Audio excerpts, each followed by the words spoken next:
जय श्री राम दोस्तों खोज भक्ति चैनल आज आपके लिए बहुत ही बढ़िया प्रसंग लेकर के आया है, जिस प्रसंग का नाम है पिछले जन्म का कर्ज।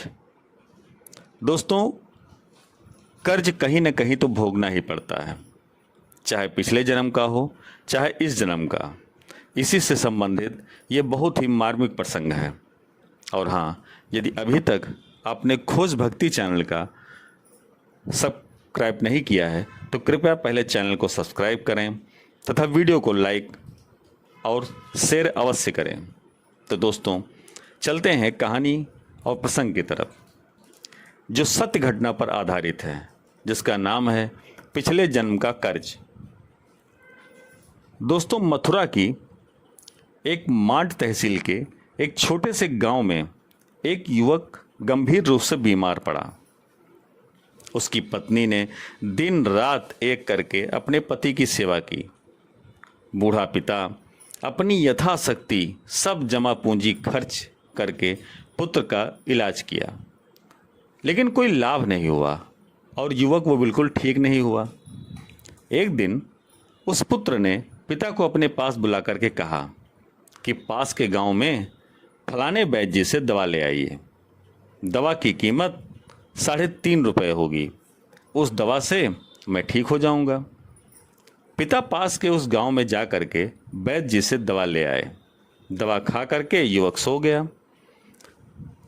चूंकि बच्चा बहुत दिन से काफ़ी बीमार था, इसीलिए सबका अपने लड़के पर मन लगा हुआ था। पिता आया दौड़ता हुआ, और जब 2-3 घंटे बीत गया तब पिता ने पुत्र को जगा करके उसका हाल जानना चाहा।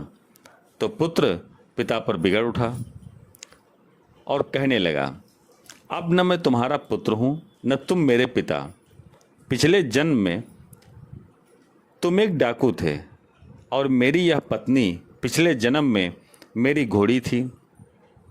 एक दिन मैं अपनी घोड़ी पर चढ़ा कहीं जा रहा था। रास्ते में तुमने मुझे लूट लिया था और मेरी हत्या कर दी थी। पिछले जन्म का बदला मैंने इस जन्म में तुम्हारा बीमार पुत्र बन करके ले लिया है और तुम्हारी सारी कमाई खर्च करा दी है। पिछले जन्म में मेरी घोड़ी ने मुझे संकट में डाल करके तुम्हारे हवाले कर दिया था, और जब तुमने पास ही खेत की मेड़ पर घास की गठरी लिए बैठे हुए घसियारे को डरा धमका करके उसकी घास मेरी घोड़ी के आगे डलवा दी थी, तो मेरे लाख प्रयास करने पर भी घोड़ी अड़ी रही और वहीं पर खड़ी हो गई। तब तुम्हें मुझे लूटने का और मेरी हत्या करने का मौका मिल गया। इस जन्म में भी मैं इसे आज अकेला छोड़ करके विधवा बना करके जा रहा हूँ।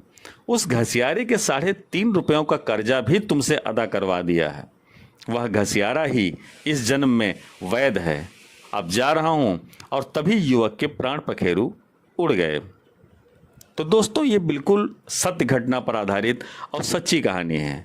जो भी आपका किया हुआ है वो आपको मिलता ज़रूर है, और इसी कर्म और इसी जन्म में आपको सारा कर्म भोगना पड़ता है। संसार चक्रवत घूम रहा है। कर्म फल बन करके अवश्य भुगताते हैं। कर्म व्यवस्था के नियम सब पर लागू होते हैं, अतः बुरे कर्म कभी न करें। तो दोस्तों, खोज भक्ति का यह छोटा सा प्रसंग यदि आपको पसंद आया हो तो कृपया चैनल को सब्सक्राइब और वीडियो को लाइक एवं शेयर अवश्य करें। धन्यवाद। जय हिंद, जय भारत।